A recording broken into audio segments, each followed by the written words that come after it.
So, yeah, do you want to introduce yourself to our audience? Okay. Well, I'm Rhys Mwyn. Many would know me as a bass player in Anrefn, the Welsh band.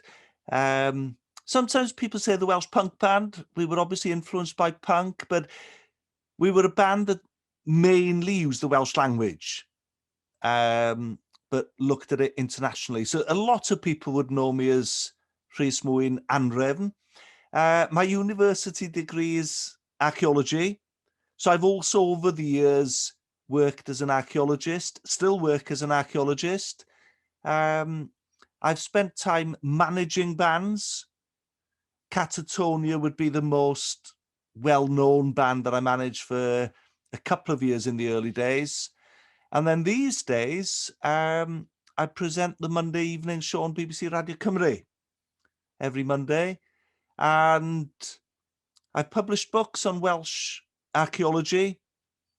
Hopefully this year or next year, I've got a book, part of the Real series that Seren Books publish on Real Gwynedd. So we multitask, as we say at Mwyn HQ. There's a lot to be said about being difficult to pigeonhole and define. So I do this and I do that. Honestly, Charlotte, in my head, it all makes perfect sense. I guess this thing in here, artists and stuff in Wales and things like that, we've got to sort of dip in and out to different areas. Yeah. Well, you could say the other way of explaining it all is not one thing that you do pays all the bills. So you end up doing more than one thing. That's the kind of economic.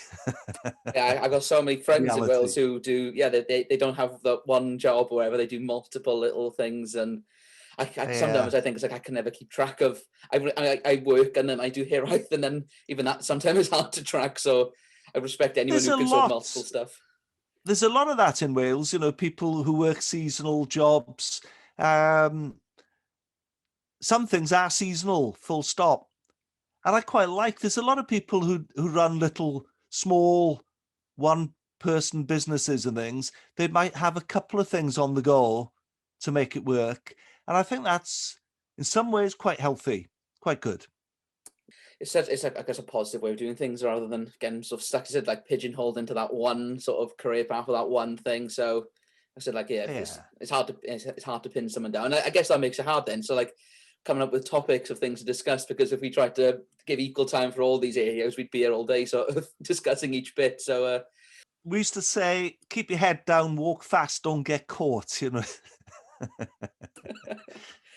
So yeah, I think I've just said, like, I think most people would know you from sort of those days of doing music and punk and stuff like that, wouldn't they? And obviously living in that rural communities, sort of living in Llanfair and things like that. So what was your experiences of, say, punk music or the growth of punk music within Wales and sort of the influences from bands further afield? How did that impact or come into Wales, and what were those experiences like? Well, I think, Charlotte's like many. I know people have different experiences growing up in Wales. In Montgomeryshire and Llanfair, it's really rural. So you were in school with mainly farmers, mainly.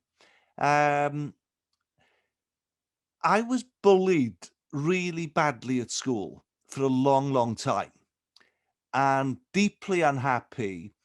I was deeply unhappy about the bullying, obviously, deeply unhappy with the way the school and teachers failed to deal with it. But I was also deeply unhappy because in terms of politics, culture, the whole Welsh issue, I knew that I wasn't content with how things were. But, when you're 15, you don't, well, I certainly didn't know what I was unhappy about. So I wasn't happy in my own skin, but if you asked what's wrong, I had no idea. And I think I felt, from teenage times onwards, you might say I was looking for something, but the best way of describing it is very, very unhappy with absolutely everything. And then I heard the Sex Pistols and I just thought, that's the first thing that's made sense. And very strange, you know, why something in London, and the Pistols specifically, or certainly initially, why that should resonate with someone from Llanfaircyfeinion. And I thought, certainly with the lyrics in God Save the Queen, politically, it just spoke to me. And it was, I've always said this, Charlotte, it was like a light bulb going on, and then I knew. So I'd felt like a rebel. Now I knew I was a rebel, and that was fine. Really funny. Changed my life overnight. And by the time I'd reached the sixth form in the school in Llanfair, I turned on the bullies. I turned on the headmaster. I actually told them where to go in colourful language. And I actually walked out of the school, literally walked out with the headmaster shouting at me to come back. And I said, not staying, mate. I'm out. And I think something in that punk rock injection gave me the ability to say, okay, enough's enough. Not putting up with this. And it sort of sets you up then, doesn't it? I mean, I don't like being defined. And people will still say, oh, yes, Rhys, you're a bit of a rebel. You know, you've always been a rebel. And I just think, don't put me in a box. But yes, I've rebelled because I've had to rebel.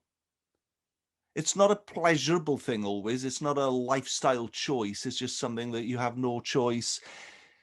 So it was interesting in that rural area, being inspired by punk and the politics of punk, loving the music. You know, I discovered the Slits, discovered Polystyrene and X-Ray Specs, discovered records like Tom Robinson's record, Lad to Be Gay, really important. Steel Pulse, Ku Klux Klan, really important. Because again, coming back to somewhere like Llanfair, not that many dreadlocks walking the streets. We did have gay friends in school, obviously, but Tom Robinson coming out with that, Ku Klux Klan by Steel Pulse, discussing all that, I would say it was almost like education that I felt, you know, I know which side I'm on, so I'm anti-racist, you know. It was, the music provided the education.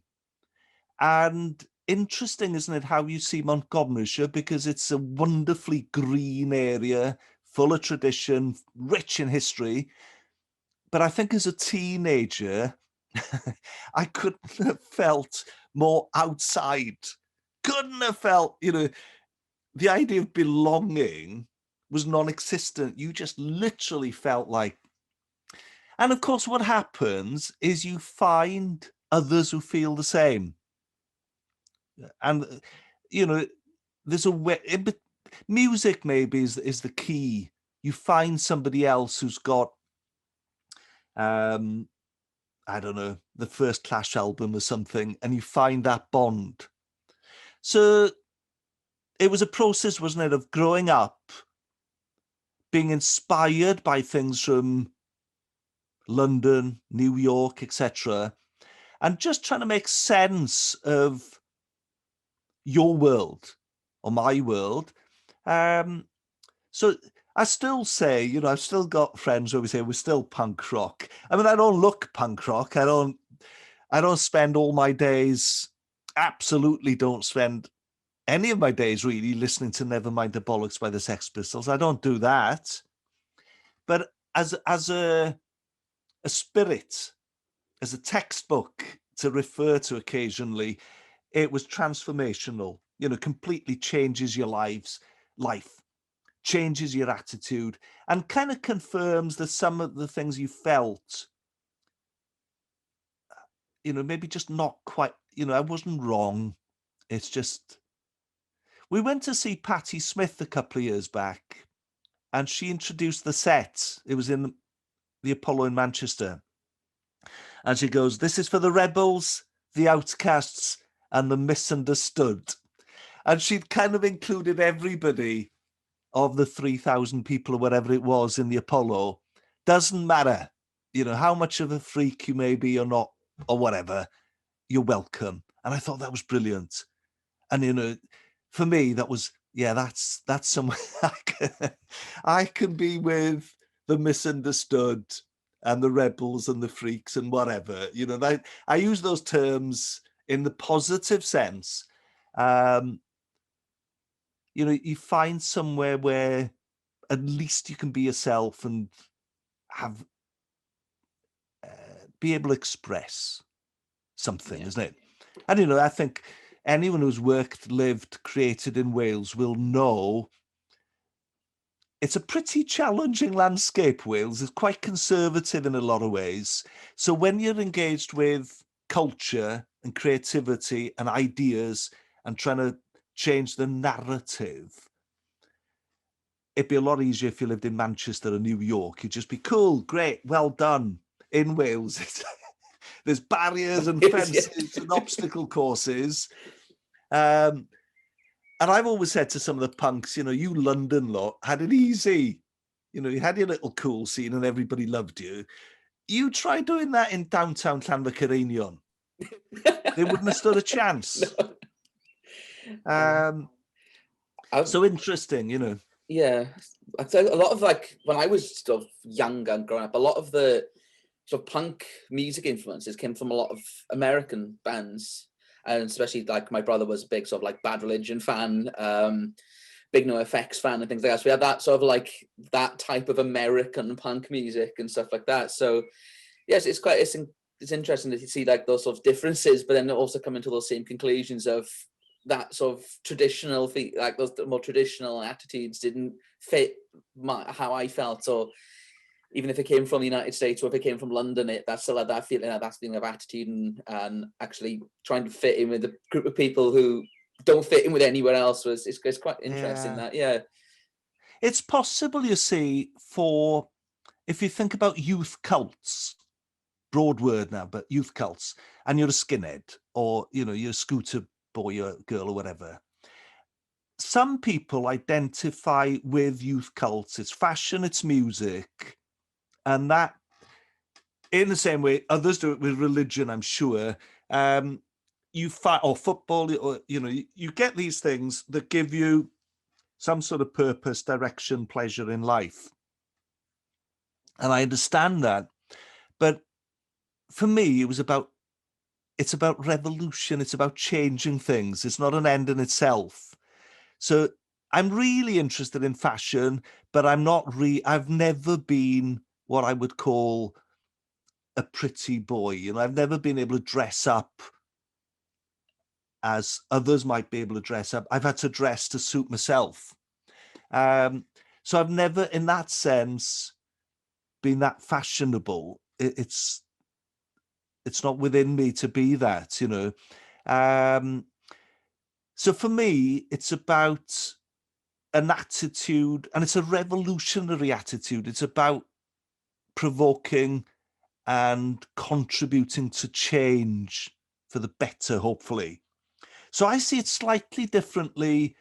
You know, I've got a lot of mates who, oh yeah, like punk rock, you know, I've got this single, got that single, but there's nothing revolutionary about them. They just like the Sex Pistols, or they like whatever, you know. And it's the same with Welsh music.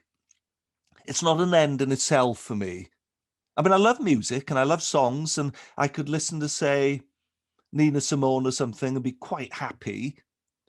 But I'm always looking for something more. So it's like a cultural revolution in a way, where my interests lie and what I hope I've been involved with.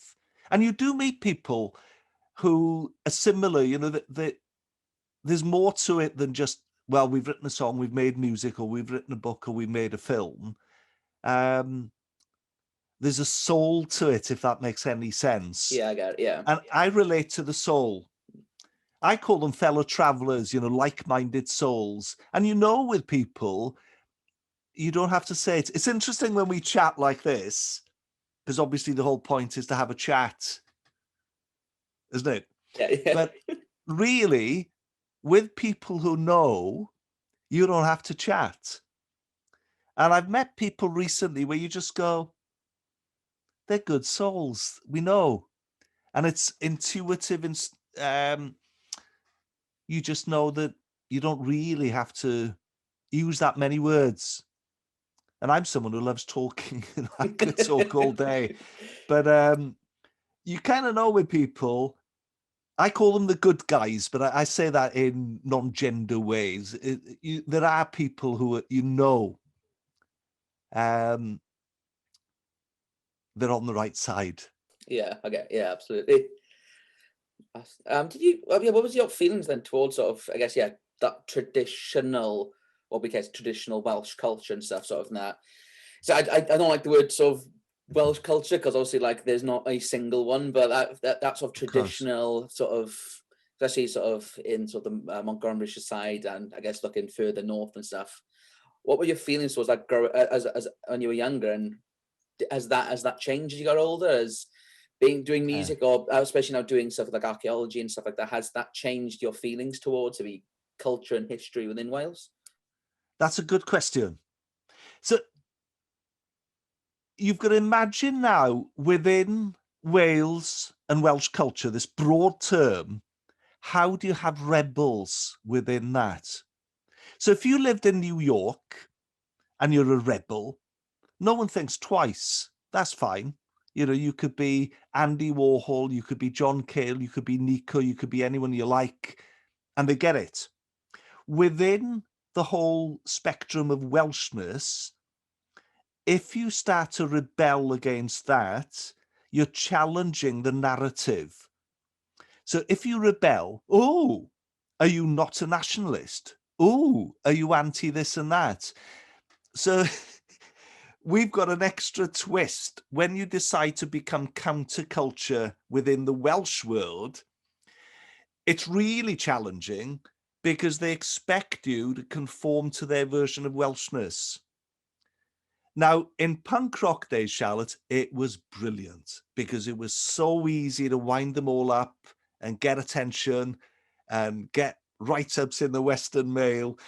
It was a dream because we if you look at any footage of Anrym, there are films on YouTube and things people have filmed, certainly backstage, we're always laughing. Every single backstage shot, you see us laughing. And we had so much fun attacking S4C, the Eisteddfod, so-called Welsh establishments, other bands. It was just there on a plate. And we sort of put our flag in and said, right, this is rebel music, this is Bob Marley, this is The Clash, this is The Slits, in the Welsh language. Couldn't have asked for more because people just fell for it immediately. And it was easy. The Welsh, I'm going to use the word establishment. Again, it's broad. But the Welsh cultural establishment is such a, if you like, monolingual narrative. They really struggle with anyone challenging it. And within punk rock context, that was part of the thing, isn't it? We're the rebels to this. And we were also the rebels to a lot of things that all of us would be rebelling against if it was nuclear weapons or part of the anti-apartheid movement or, green movement or gay rights movement. There were issues that were general and global that we all identified with.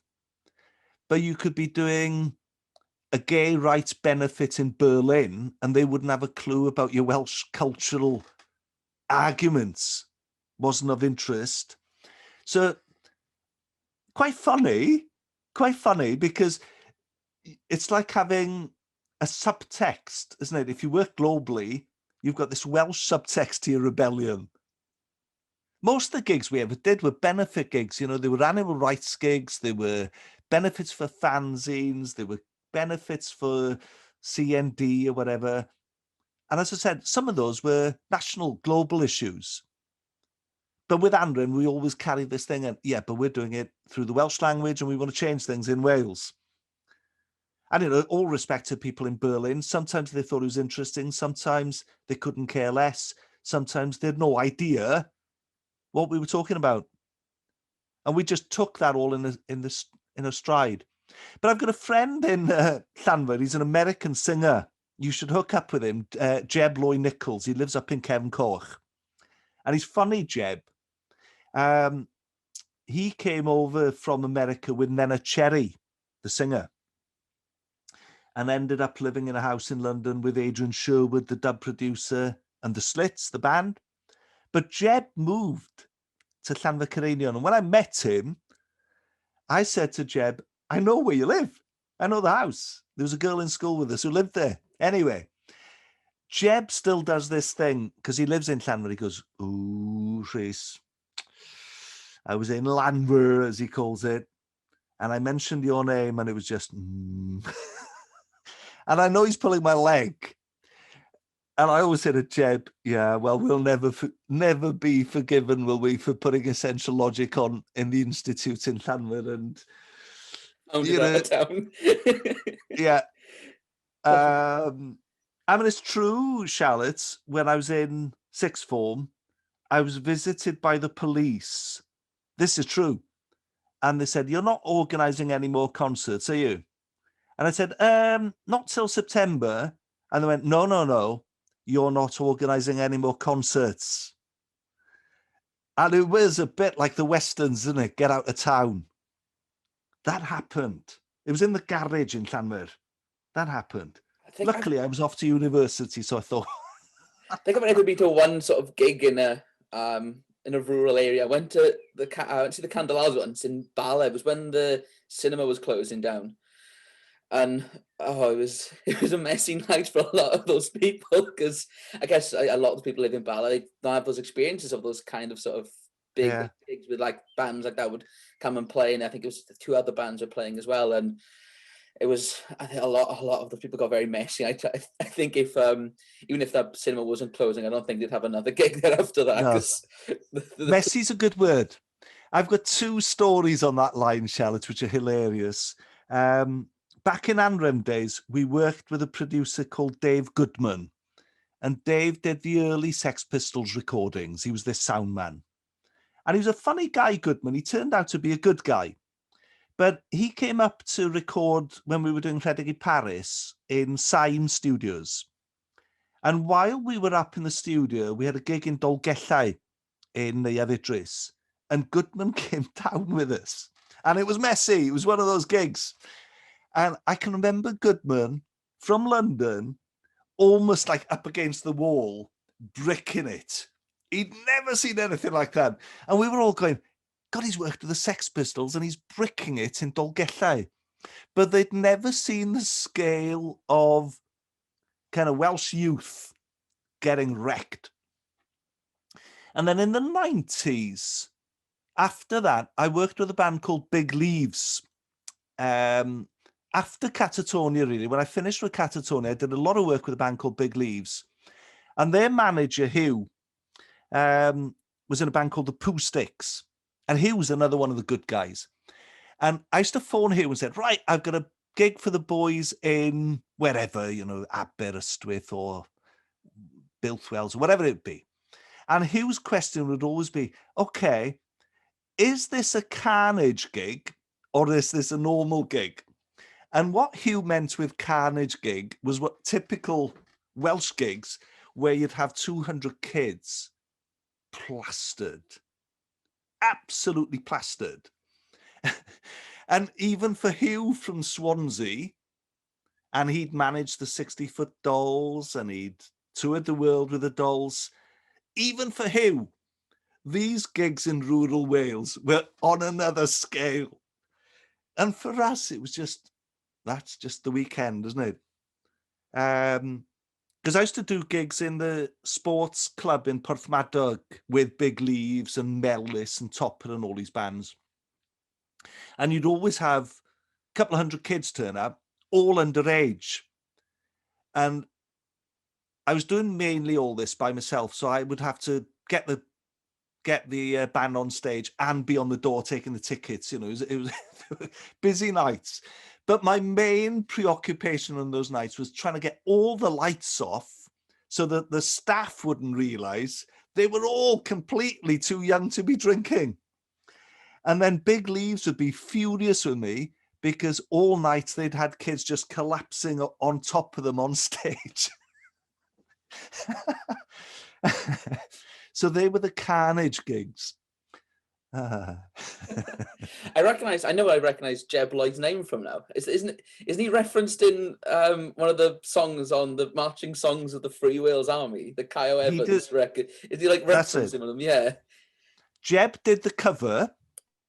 So Jeb is the artist and he's remixed one of the songs. But interesting with Jeb, you know, we did this. Well, I recorded Kyle Evans from the Free Wales Army when I was still in university. I went on my motorcycle to Silian near Llanbedr Pont Steffan and literally recorded him in his kitchen. Now, Kyle, I mean, you'll understand this because you've been filming about Tryweryn.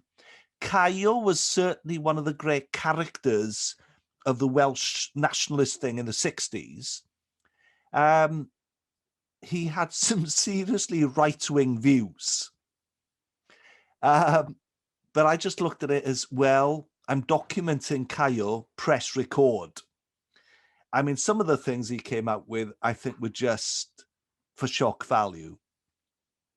And some of the things, it was off the radar, completely off the radar, you know, in terms of extreme right views. But I took a view there that it was documenting Welsh history. It was almost like being an archaeologist. And I had this recording on a cassette for years that never saw light of day. And I was in the car with Jeb somewhere traveling because I spent a few years managing Jeb as a singer. And I said, God, you know, I've got these tapes of Kyle Evans playing the accordion and telling all these stories about blowing up the Severn Bridge. And Jeb goes, you should release it. And I'll do the cover and I'll do a remix. So we ended up at his house in Cefn Coch and got this stuff sorted and released on CD. And it's called The Marching Songs of the Free Wales Army. And honestly, Charlotte, Jeb and myself always say it's a cultural artifact because I don't think you could listen to it twice. It's on that spectrum where it's genius, but also absolutely something else. But looking back, you know, if I was a filmmaker, I'd be quite proud of that because I managed to record Kyle Evans. It's a valuable archive. Absolutely, yeah. I think one of the struggles we've had is we've really struggled with this because, yeah, we obviously it's an important part that we have to bring up, but then also it's sort of like we're all quite very left-wing sort of filmmakers as part of this, and so it's really hard to be like, well, we got to discuss these individuals, but then also I don't want to spend too much time sort of making them seem, you know, glamorizing them too much because, yeah, a lot of those views that I've heard from other, you know, that's come from some of these individuals are quite abhorrent, and this thing is such a hard thing. But also, I've got to recognize that they are a part of that history, and they're a part of what, you know, the sort of that legacy of like Tryweryn and stuff. That it's strange, you know, in the course of life. I met Kyle a few times around that time of recording. And I liked him, you see. He was quite entertaining. He was quite funny. But some of the hangers-on, I remember turning up once. One of them had a Nazi T-shirt on, you know, which it's crossed the line. Yeah, bizarre. very bizarre. It is bizarre. So you've got to look at it as a documentary maker rather than a political, because to be honest with you, Charlotte, the story of the Free Wales Army is a great story. It's part of the history, as is the Glyndŵr story or any other story. It doesn't in any shape or form change your politics. You know, my personal politics doesn't come into that. But I think in terms of releasing the CD, it was a little bit like the Sex Pistols with Ronnie Biggs. Let's do something else that provokes some kind of debate. But it was interesting to have met him. Like I said, he was charismatic, Caio. And it's not often that you get a chance to meet characters from history, really. So it's a document. I think, to be honest, I don't take drugs, but I think if you were in a party and took loads of drugs, it would probably make that CD a bit better. I think it's on Spotify. I think for some reason it came up during sort of just, I had some music playing. I think it came up in between that, and I was thinking it's such a strange thing in between that. But I guess it does have that semi sort of thing. It's such a DIY recorded in someone's room. It's got such a strange punk energy to it there a little bit, hasn't it? With this sort of that DIY recording those little bits, and for that sort of shock value, isn't it? And there's a lot of funny things with that. Is Cerys Matthews phoned me up, and she's used the Men of Harlech track on a compilation that she put together. And I remember saying to Cerys, you do realise who this is. But it's on, if I can find it, 2 seconds, I will find it. So here we go. It's the compilation that Cerys puts together. And Caio's on it. Oh, along with Nancy Richards, Cerys, Crastant, Robin Hugh Bowen, Rhys Male Voice Choir, Georgia Ruth, Hunters, Mike Stevens. So it's funny with these things how they take almost like a life of their own, isn't it? Absolutely. Out of our control. Quite funny. Anyway. It must be a juxtaposition going from like the Rhys Male Voice Choir and then into Caio Evans, but yeah, I guess the thing is, if you know, I guess the thing, if you know, isn't it? So yeah, and I suppose it does provide people with, pathways then to find out more and get into the history. So in that sense, they're like cultural agent provocateurs, aren't they? Just stirring things up, find out more. And to be honest with you, Charlotte, I'm quite comfortable with this idea. You don't have to agree or disagree. I mean, I get it all the time because of what I've done. You get people coming up, mainly men. It is always men, in fact. They come up to you and go, "Oh, Rhys Mwyn, don't agree with everything you say." And I think, you don't have to, mate. Mm-hmm. No one does. No. But they feel compelled to say that because they probably respect certain things you've said, and then there's something else that they disagree with.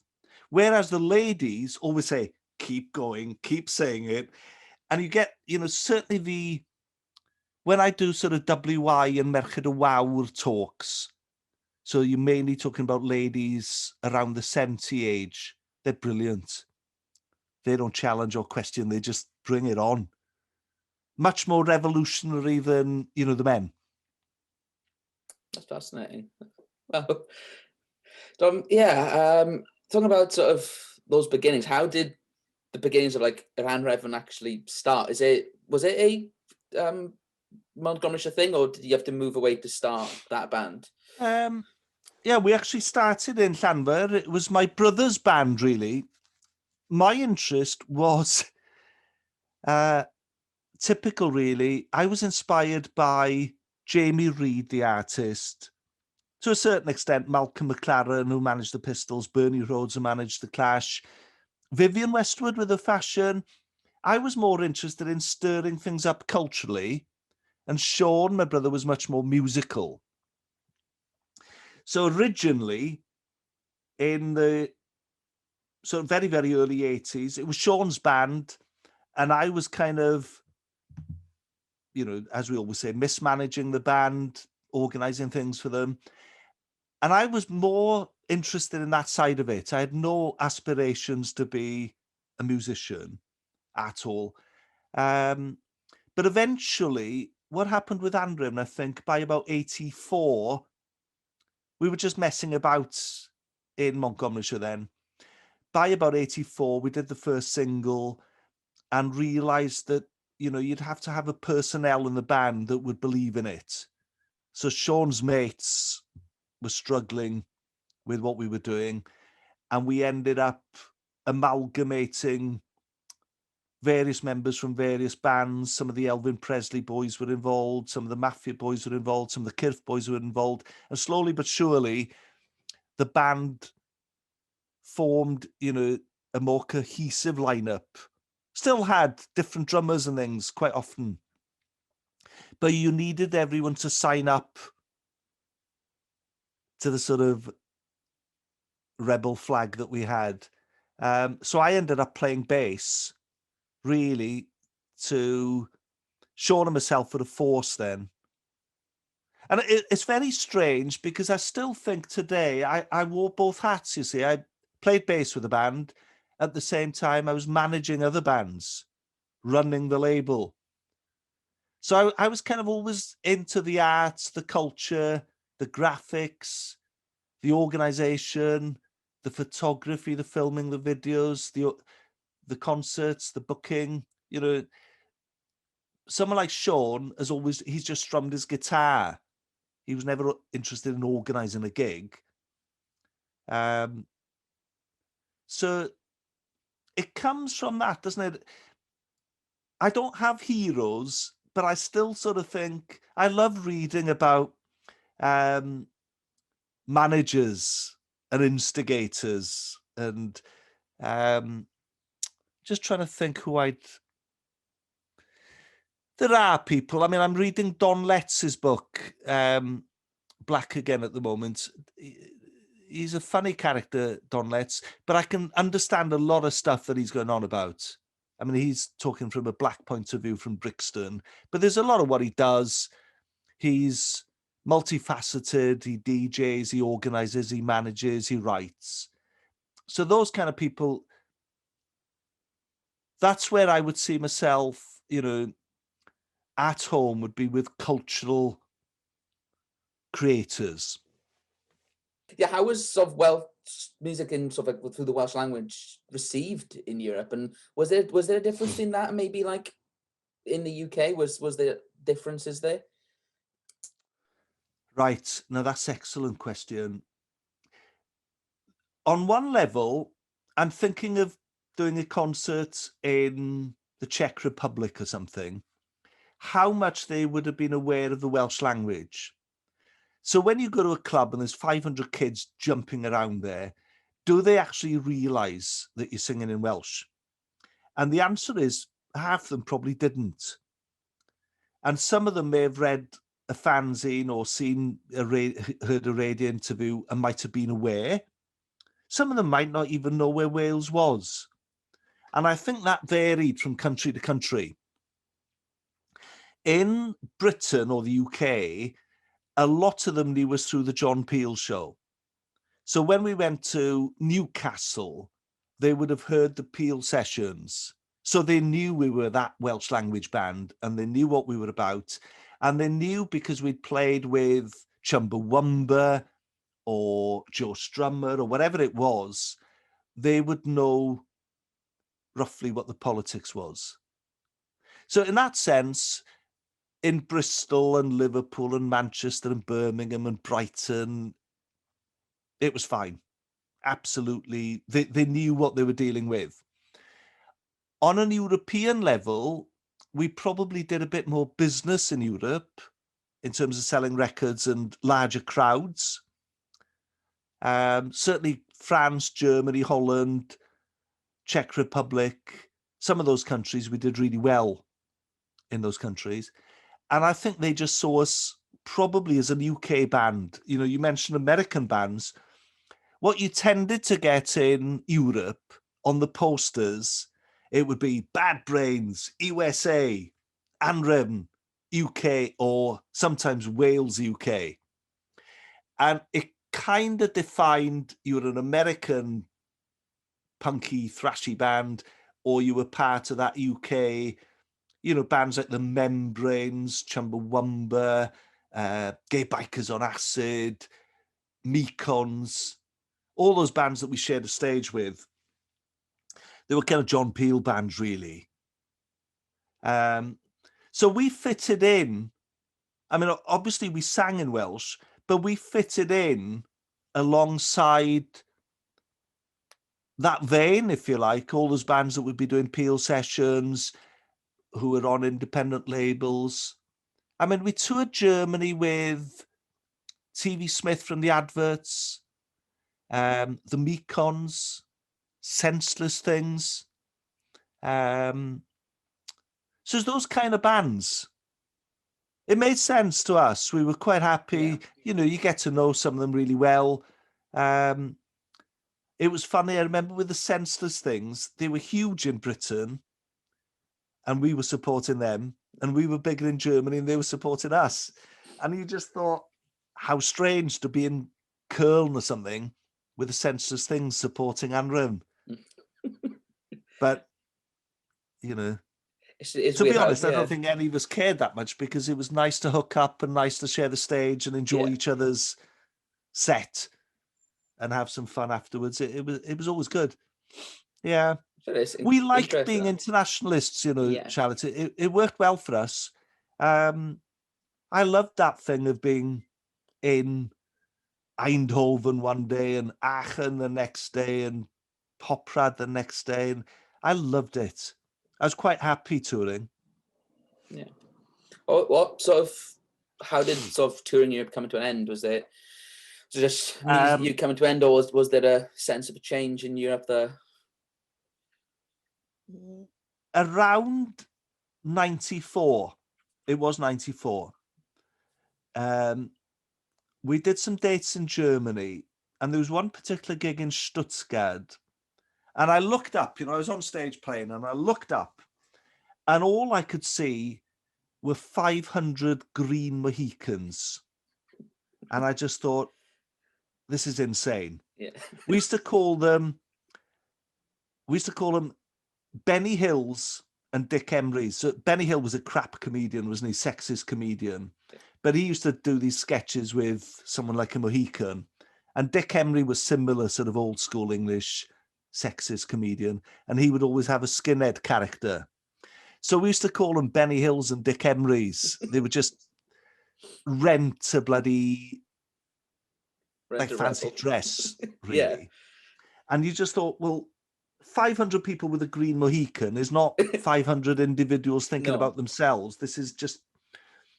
And I remember saying at the end of that, I can't do this. Can't stand on stage. It's like being in a, So we came back from that tour. I think it was difficult for the others because David went on to join the Super Furry Animals as the drummer. So he was kind of ready to move on. He was already drumming with Catatonia. Sean, my brother, didn't do anything else. It was really tough for him. But I felt, I've had it now. I can't do this thing anymore. So we took a year off and on in Sign Studios and experimented with Welsh folk and electronics and stuff, and came up with this idea of Land of My Mothers. Yeah. The original plan was to rewrite the national anthem from a feminist point of view and get a choir to sing it, but not own up to us being behind it. We were trying to be the KLF or something. And then once we got in the studio, David and Kian from Super Furries were with us, making techno noises. Yeah. We used to call them Bleep Boys. Sean was fiddling on his guitar, and I was bringing in all these samples then of Welsh folk stuff. Saying, "Oh, we can put this on top." So slowly but surely, this kind of idea of Land of My Mothers became proper records. And don't ask how, but Richard Branson signed the so-called band. There wasn't even a band. It was just us messing around. So we got a deal off Richard Branson. And one of the records that we did with Sian James, we'd sampled her singing something about a Radar Man. And there's a line that goes, tra-dee-dee, radar man. We just sampled that. And it got into the charts in Norway. Norway. Yeah. And none of us really knew what the hell was going on. It was like the KLF, really. We sent these records down to London. It was a company called Blue Rose that kind of managed the band. And then they had this deal with Branson. And, oh, you're in the charts in Norway. And I was thinking, oh, great. Can we do the Norwegian Top the Pops? We were dropped by Branson pretty quickly. Several things happened, I think, but mainly I had a meeting with Virgin or V2, and I said, right, the next single is going to be Tom Jones and us doing a drum and bass version of Myfanwy. And they said, that will be a novelty record. And I said, we're experts at not selling records. I don't care. Let's get a Welsh language record in the charts. Yeah. And I think that meeting went badly. There's a guy called David Steele there who was Branson's second in command. And I can remember David Steele, you could tell from his look was, who the hell is this in my office? Get out now. And Lisa from Blue Rose, who was managing this, was just thinking, my dream is coming to an end, And of course, we were battle-hardened warriors by then, so we didn't give a shit about Branson. This is what we wanted to do. But they out and out rejected the idea of us doing this record with Tom. And then we didn't really have a plan B. So we ended up doing some demos with a girl called Nicole Patterson. And I thought they were good. They were a bit more soul, a bit more like Massive Attack. And Nicole, her claim to fame, she was a backing singer for Robbie Williams. So she was fed up being a backing singer for, Next Take That bloke. So she wanted to front something, so she was happy. And she'd also sang on the Body Form adverts on TV, which was the, oh, Body Form. So we did a few recordings with Nicole in Liverpool. And honestly, I thought they were good. Yeah. Potentially. And we sent them down to Virgin. And then they came up to Wales and took us out to lunch. They'd never, ever come up to Wales before.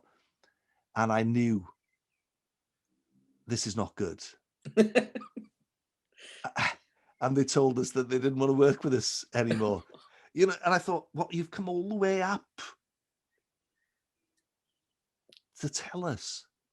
Just incredible. And it ended there, Charlotte. So at the end of that was 96-ish. I would say genuinely for me, having been touring all the time and all the rest of it, I needed to just recharge my batteries. Yeah. So I set up a management company, which was really me managing bands for, this is it after the Catatonia? Well, yeah, it's kind of after Catatonia as well. So I just thought, well, what am I going to do? Best thing for me to do is have my own company and I get on with managing bands. So that's what I did. So with these things, it's funny, isn't it? You don't really, with creativity, you don't have that much control of things. 1 minute it's really good. Next minute, you're literally, back in downtown, wherever, North Wales, redundant. It's a roll of the dice, isn't it? So you can spend years working on something that you love and no one will watch it, or you can just put something out there and for some reason people will resonate with it. It's such a roll of the dice, isn't it? Yeah. And it's nothing to do, like I said, you could laugh about having a record in the charts in Norway, but it kind of shows, well, if Virgin had been behind it, it might have gotten the charts in Japan as well. Yeah. But they had no idea. No, I think they disapproved, really. I think they regretted ever being involved with this, I think. But on a, that corporate level, we were just a little thing that oh, get rid of them. Yeah. It was just a 2-second decision for them. Lisa, who'd kind of managed us, I think she felt hurt, but then there was nowhere. Sometimes Charlotte, it's time to move on. Yeah. And I call it changing gears. I just thought, well, I'll get on with doing things and just let it go. And you learn that over the years, that you just have to, keep moving. Mm. So how did sort of like you're doing a lot of stuff with like archaeological work and stuff like that? How did that sort of start fitting into your life then? Sort of did that come after, or has there always been something that you've always had an interest in? Or? Well, the archaeology, I studied archaeology in Cardiff University, 1980 to 83.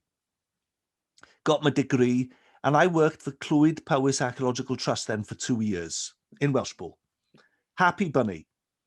But around that time, the band was beginning to take off. We did an NME interview in, could have been 85 maybe, and started doing things like Peel sessions. And all of a sudden, I was working for Clwyd Powys, but we were offered gigs here, there, and everywhere. And I went with the band. So I left archaeology. Good question whether that's a regret or not, but when you're offered European tours, it's hard to say no. Yeah. But in 2010, long story, but I'll cut it short. In 2010, I ended up working with Steve New.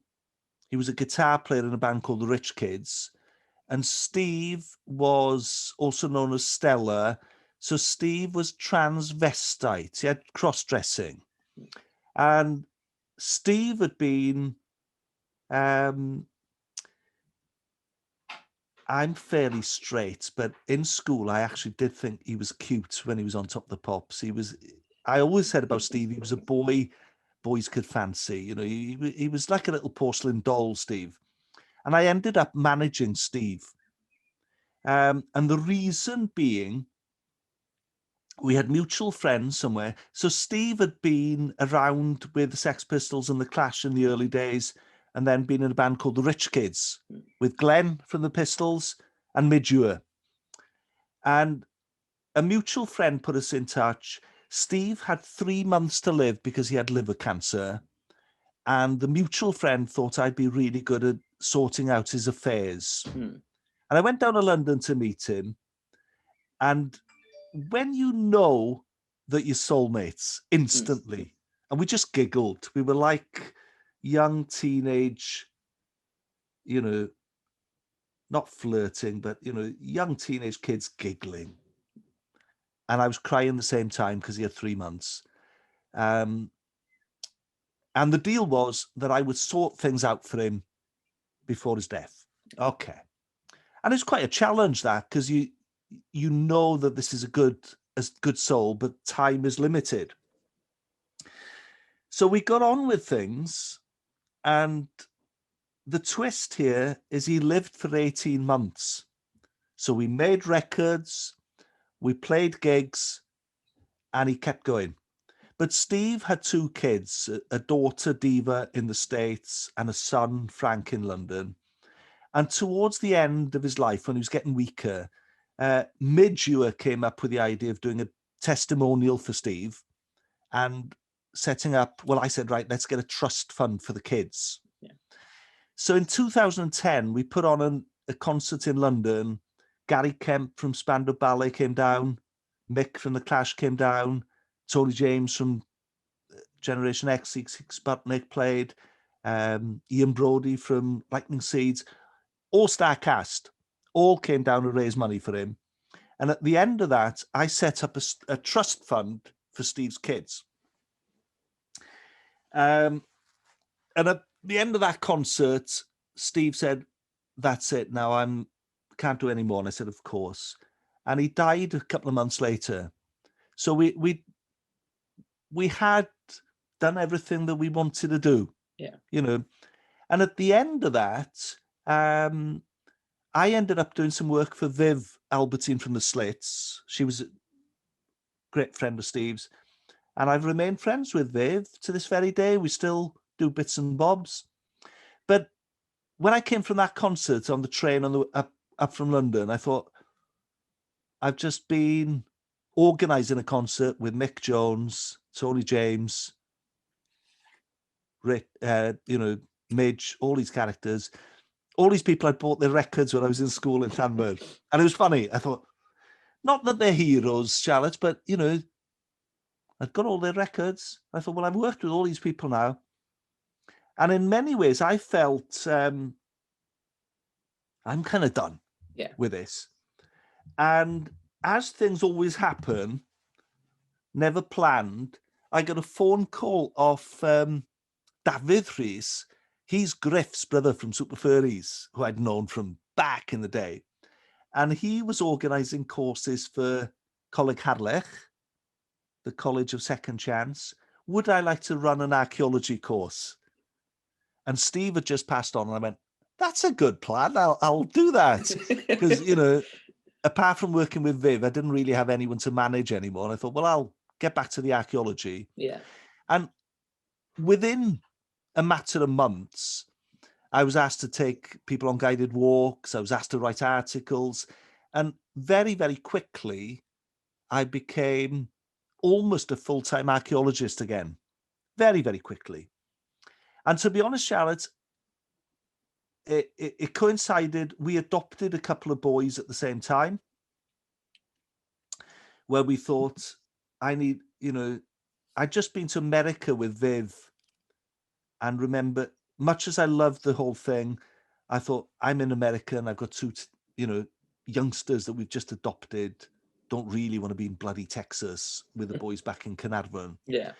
So the archaeology came back, and I'd always been interested in guiding people on tours and visiting sites, discovering sites.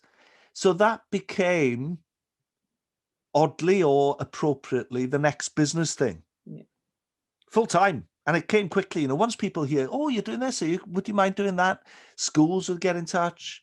Societies would get in touch. Bangor University got in touch. Oh, we heard you're in Coleg Harlech. Could you do the same thing for Welsh learners? And it snowballed quickly. And I ended up doing a bit of freelance work for Gwynedd Archaeological Trust. And I would say, this is going to sound a bit weird now, but I was quite happy. In my head, I was thinking, that's it. I'll be an archaeologist now for the rest of my life. Yeah. I've done the music. And I was quite at ease with all that. And then 2016, Gareth Iwan, who's the head of music at Radio Cymru, phoned me up. Can we have a meeting? Oh, right. It was all a bit hush-hush. And he wanted to come to the house. And I thought, bit weird. I thought he was going to ask me to do some programs about archaeology. That's what I thought. He obviously wanted to meet me in the house because he didn't want to do it in the offices where people see what's going on. And I remember making him a cup of tea. We sat in the living room downstairs, and I was sitting there then thinking, right, what's he going to say? And he goes, we'd love you to do a program for what they saw as people who'd grown up between punk, Cool Cymru, all the rest of it, and didn't really have a program for them. Yeah. So if you're thinking Super Furries, Catatonia, Big Leaves, Melis, Mannix as the kind of center point, and then you can extend in various directions from that, would I be interested in presenting that show? And the basis of it would be my extensive record collection here. I've got so many vinyl records of very, very obscure Welsh language bands from 77 and 81 and 83. So Gareth thought, with your collection, you've got a whole bunch of stuff that people won't remember. So that started then as the Monday evening show, which I still present. And I love every minute of it. And it's, from beginning to end, it's a joy to do that. So that brought me back into music. and in a strange way, unbiased. I mean, I select songs and play things that I passionately want to support, but I'm not involved. I don't manage a band. No. Apart from the work that I do with Viv Albertine, I'm not involved with organising anything or managing anybody. So I'm neutral. Yeah. And to be honest, Charlotte, I probably spent 2 or 3 days a week in time working on that show. Yeah. All the time, listening to stuff. Even if it's car journeys going to my archaeology work, I'm listening to CDs, selecting songs. So I'm happy with that. That's a great platform, I guess, isn't it? To be able to share music with people. So on the mention of records, we found so a few years back, me and my partner, we thought we'd start trying to collect what Welsh language records we could find, and it's quite difficult to find quite a lot of stuff. You look and it's like, okay, there's one copy of like a Bran record in Japan, and they want £700 for any. Like, oh god, yeah. And it's that weird thing that if we found it quite difficult to collect quite a lot of stuff, but it's nice. There's still there's still collections out there of stuff. Unfortunately, there's that kind of eBay world, like you mentioned, Japan and places where, Bran is worth 800 quid or something. If you're really lucky, you'll be in Llanfyllin in the charity shop and you'll find it for 70 pence. There was Taylor Uncle Sam by Sedan that, if you look in places like Discogs and stuff like that, it sells for silly money sometimes. And it was in a charity shop for 50p or whatever. And it's like, well, I didn't know at the time, so I thought, okay, I'll buy this Sedan record. Then I looked and thought, oh god, it's the problem, obviously, this is stating the obvious, is if you're looking for Bran or something, it might take you 10 years to blooming find it. Charity shop is pure chance, isn't it? So you come across things, and I found things where I thought, wow, good lord, this is in here. End of Emlyn records and things. So I grabbed them. But there's no guarantee if you're actually a collector, you could be on the search for a long time. Yeah. I've managed with certain records to find them online at a reasonable price. And there may be records that I need for the radio show. I got the Jeep album recently, Genod Oer. It's got some seriously great funk tunes on that. And I managed to get a good quality vinyl record. I can't remember, Charlotte. Let's say I paid 30 quid. That's well worth it. But I know people in that collecting world and they know me, and they phone up and go, oh, we've got the Jeep record for you, 300 quid. And you go, no. So they get this inflated value, don't they? Yeah. And I've had to say to people recently, I've had a couple of instances recently where they've got some good records, but they wanted astronomical prices. And I said, well, look, it's not worth it. Oh, right. And then they won't sell you then. No. I said, well, fine, but I'm not paying 300 quid for a Bando record. No.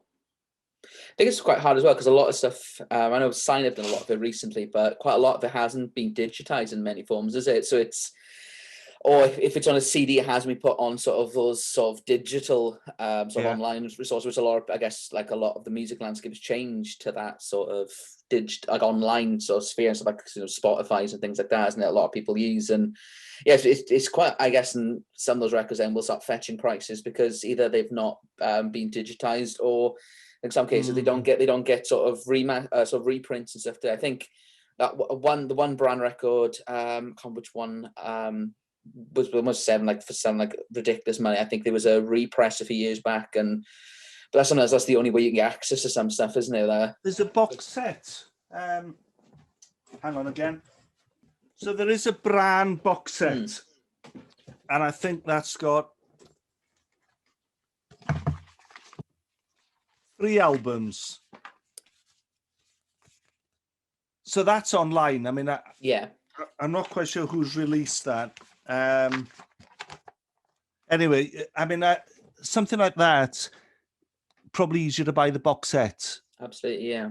If you just want to listen. Gwennan Gibbard up at Sign, she's in the process of re-releasing a lot of stuff.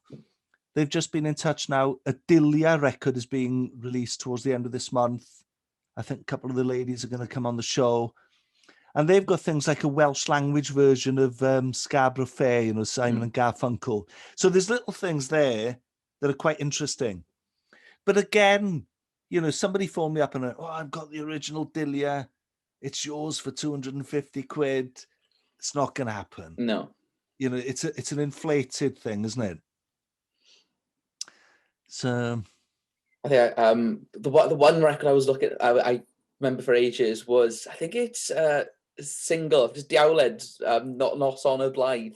And it was selling for ridiculous sums of money on places like Discogs and stuff. And then, they just sort of dropped, I think maybe Sign Up just dropped the sort of the digital version on like Spotify and like YouTube and stuff. And it's really, it's quite nice to sort of to see them actually digitizing and sort of re-releasing some of that things, because as you said, a lot of stuff gets lost a little bit, gets quite obscure then, doesn't it? So it's quite nice to see some variation, isn't it? The question, Charlotte, is if you as a collector want that physical thing, like the Diawled single in your hand, then it's worth more to you, isn't it? Yeah, absolutely. So, you know, I'm part collector, not obsessive, but part collector. And then I think because of the job I do with the radio show, things have slightly more interest now if I can find things to play. Yeah. I was looking at a Chris Bass record the other day. They had a song, it's Bryn Vaughan's first band.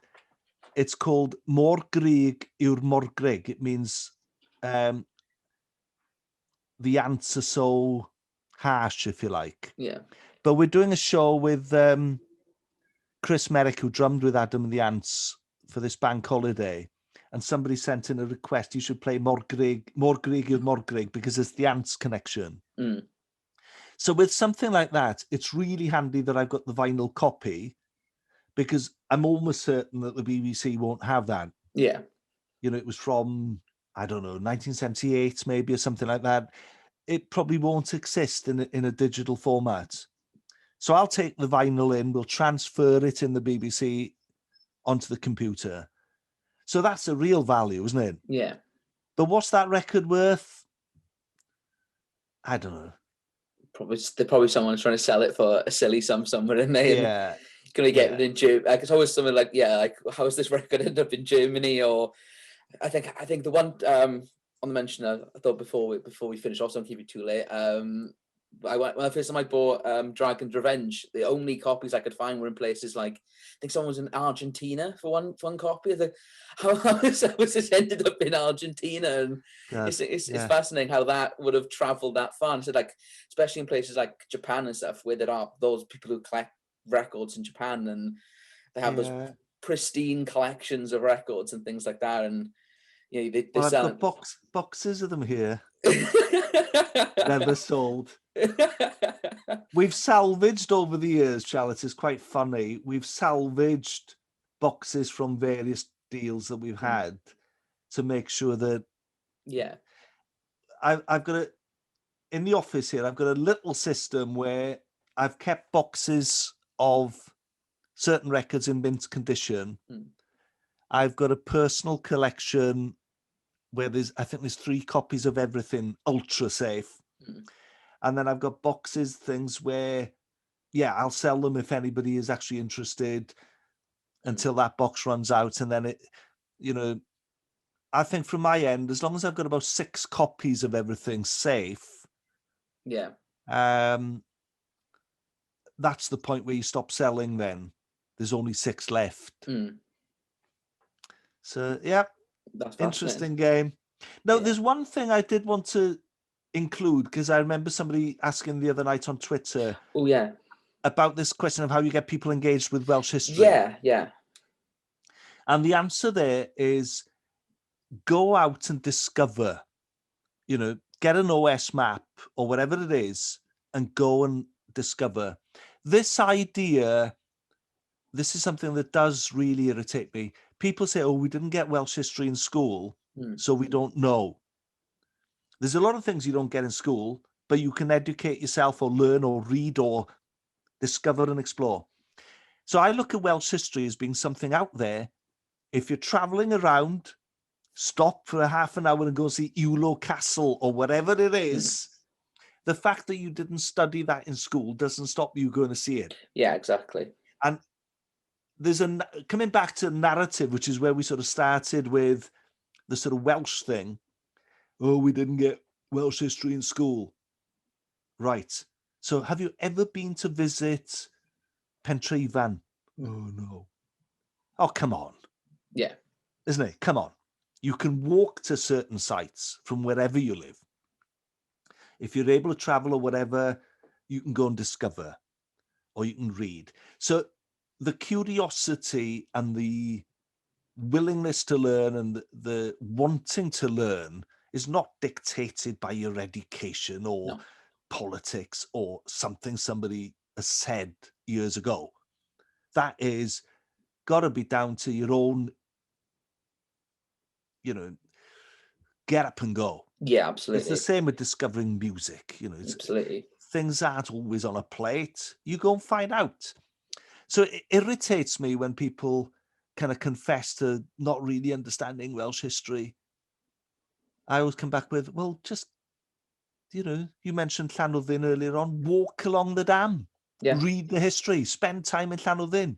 It's not difficult. No. Not impossible.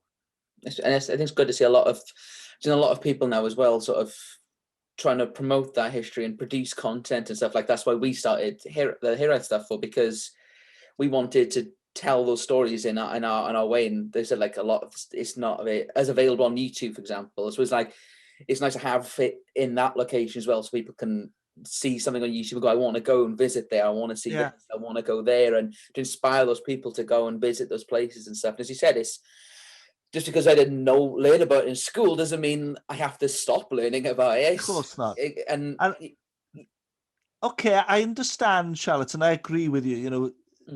Things like your films now and Tryweryn will inspire people, and it's important that people do that. But there cannot be any justification for people, what I used to call self-imposed ignorance. Yeah. That's not good enough. There's a whole bunch of things that we didn't get in school. Cooking, I never did cooking. Gardening, I never did gardening. You learn these things. Yeah. Because you want to, I don't know, in very dramatic terms, you want to live a full life. You want to know about your area, your village, your area, the local mountain, the footpaths, the hill forts on top of the mountain. Discovery is something you turn on. No one else can deny you your own curiosity. No, I think that's and I understand upbringing and negative outcomes in schools and people who put you down can knock people's confidence. But it comes back to where we started this chat, doesn't it? For me, it was punk rock that opened those doors. I refuse to have the door slammed in my face. And I think that's crucial for everybody. And that's my answer to the lady who asked about Welsh history. Get out there and tune into it. Plenty of resources. Yeah. And if you visit somewhere, you get inspired and then you learn more. Yeah. And you go back and you see it in a different light. But you can't sit there going, whoa, it's all the English oppressors fought since 1282 that I've never been to Pentrefan. You just think, come on. I think you mentioned about like the sort of like getting confidence knocked at a young age. Do you think there has been an issue then that like that a cool country had his confidence knocked in that respect there, where it feels like they can't engage or they feel they can't engage in history because their confidence has been somehow knocked on? And do you think maybe, I don't know, we've seen a lot of sort of people are getting a lot of sort of interest in sort of political based things of independence, blah blah blah, all that kind of stuff, but do you think there's been a new sort of found of confidence within Wales in the past few years? Or see, the thing is, you're right. If the narrative is we've been oppressed since 1282, 83, we've had the confidence knocked out of us, doesn't inspire confidence. So my feeling is reject that narrative. You know, I'm not oppressed. And it was exactly what we had, the injection that we had from punk rock. Look out. Yeah. Be prepared to learn, to change. And it becomes very revolutionary again. So there's a line in one of the Sex Pistols songs which kind of sums it up.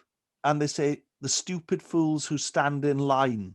And it's a bit judgmental, but, you know, you've got to have people who just refuse to stand in that line. Like your Hiraeth films to inspire. Dude, yeah. So the narrative then becomes a different narrative, doesn't it? It's not of oppression and we don't know. It's look at this and inspire.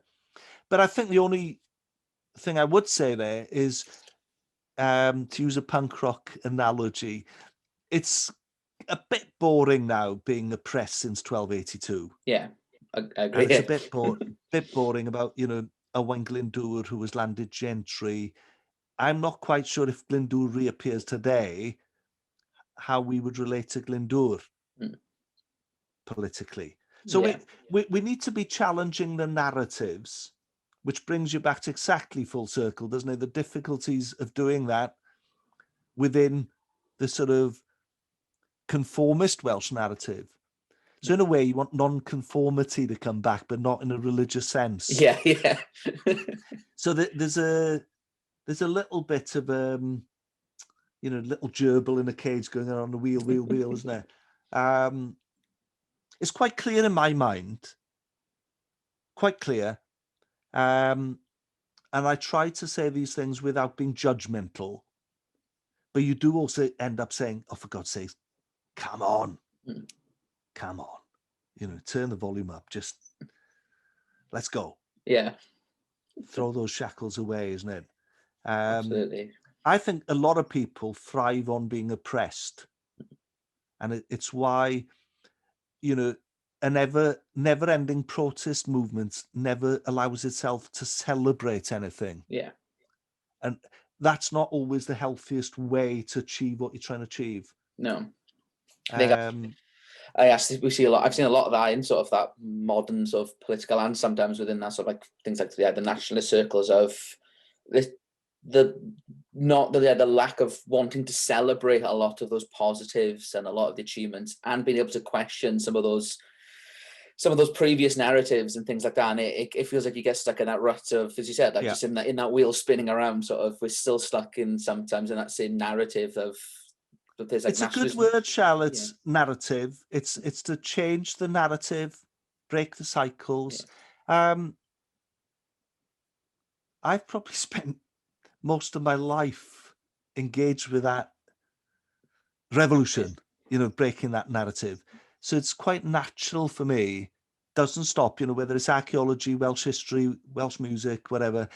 It's a natural thing to not be defined and constrained by the narrative. Yeah.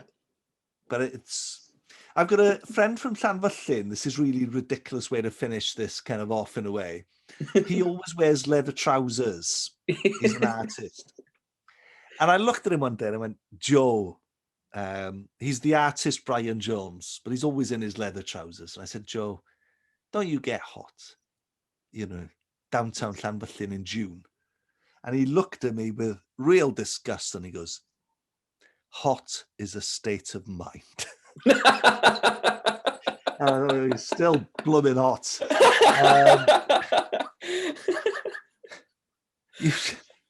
The strangest of, Great. So he will be seen without his leather trousers. Anytime I drive to Llanfyllin, I'll keep an eye out for the leather trousers. Yeah. Amazing. Yeah, I don't want to keep you too long. Obviously, we've been chatting for maybe 2 hours. I don't want to keep you sort of here all day. Hopefully, we've summed some of it up, Shall. I think we have. I think we'll give people stuff to think about at least. Yeah. Absolutely. If you've got any sort of closing statements, anything you want to promote or tell people, or you can. We'll call this like our marketing area where we can. Yeah. I think generally we need to find new narratives and get ourselves free from the handcuffs, if you like, of that. You know, you can learn and celebrate the past, but to be defined by it. I'm always wary of this thing of being defined all the time, you know, because in some ways, once you're defined, there are constraints. And I find that with politics, sexuality, all these things, where you just think, it is up to you. You know, if you want to be defined as a mod, then that's fine. You know, I know plenty of mods, and I'm friends with plenty of mods. But I think in the greater scheme of things in Wales, we need to be a lot freer in the way that we think and create. Yeah. And we're very much defined by geography and history, and by values, and by upbringing, and by, you know, the sort of self-imposed culture that areas of Wales has. And I really do think now that we always used to say in Anrhym days, you know, to get beyond nationalism was our thing. We're beyond nationalism. And it was an idea that we developed through touring the world. Where does nationalism fit in when you're doing something really good in Prague? Yeah. And we couldn't answer it. We just went, well, it's not really, it doesn't equate to what we're doing. It's a thing that's gone beyond that. Not to say that, you know, there aren't issues, of course, that need dealing with. So it was always easy, you know, the anti-apartheid thing was always a good example of an easy issue that everybody kind of understood, agreed with, fought against apartheid, rightly so. But I think generally that's where I would conclude all this. We desperately need new narratives. And I still come across people who are hurt and damaged and constrained by these narratives in Wales. I think, come on, God, we were fighting about this in 1977, 8, and you still see kids today coming up with the same kind of attitudes. It's either that, Charlotte, or that we just accept that our role will be to be the rebels, to be the counterbalance. And I'm also happy with that. But, you know, I'm one of those people, I never stop. So I suspect that I will continue rebelling while I breathe, you know. And it's not a big rebellion. It's a little rebellion all the time about, it could be about discovering a hill fort. Could be on that level, but it doesn't stop. Yeah. Brilliant. Fantastic. Because it was, it's been great chatting to you, and I hope everyone gets a nice little. They're gonna get a good hour and a half out of this, aren't they? So feet brilliant. up. We had that with big the Welsh screen. The same with the Welsh Whisperer when we thought 20 minutes we'll get it done, but it went on for over an hour. So brilliant. You find what you people. Some of us like to talk and can. Yeah, well, you know, they're not one-word answers, are they? The points you raise, you don't go yes, no. Yeah. There's a thread to it. Brilliant. Brilliant. Thank you so much.